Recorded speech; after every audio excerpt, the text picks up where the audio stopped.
my name is Jolan and welcome to my lifestyle and travel Another vlog. tourist spot na naman ang i-explore natin for today's At video. andito pa nga din tayo sa Rotterdam, the Netherlands at samahan nyo ko nag-discover ang Markthal or kung sa English ay Market Hall. This place is a sustainable combination of food, leisure, living, and parking. At every Tuesday at Saturday nga daw ay merong tiyanggi dito sa labas kaya naman saktong-sakto ang punta natin. Bakit nga ba dinadayo at pinupuntahan ng mga turista itong Markthal? Dahil bukod nga sa matitikman mo na ang mga iba't ibang klase ng pagkain sa buong mundo, ina-allow din yung mga bisita or mga turista na kumpletuhin yung mga shopping under one roof. At syempre, ang pinaka-unique at one of a kind na makikita natin dito sa Markethal na to is enlivened by a large mural covering the vaulted interior called cornucopia. And if you can see the murals, it shows massively enlarged images of food products alongside flowers and insects in reference to Dutch still life paintings from the 17th century. At mga guys, alam nyo ba na ang entire works na to is over 11,000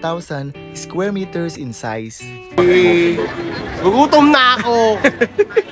Kailangan natin makakain. Wait lang, kailangan natin treasure yung moment kasi nga minsan lang tayo mapunta dito and as a turista kailangan Turista, lagi. Turista!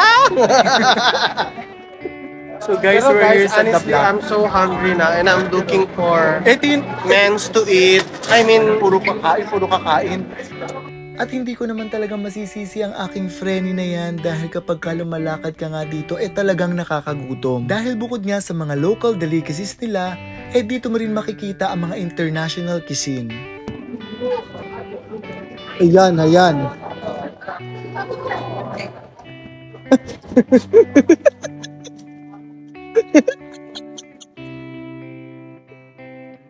Yung gano'n.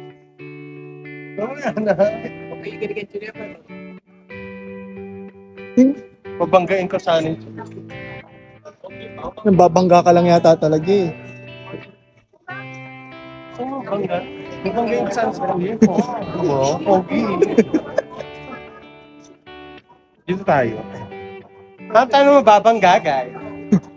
Hindi ko nga alam kung ano nga bang sumanib sa aking freni na to kasi mukhang ibang cravings naman yung kanyang gusto.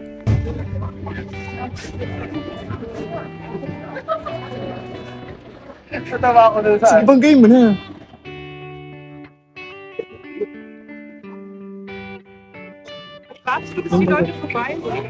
Pasimple pa si Bebe, oh. Gusto niyang dakmahin to.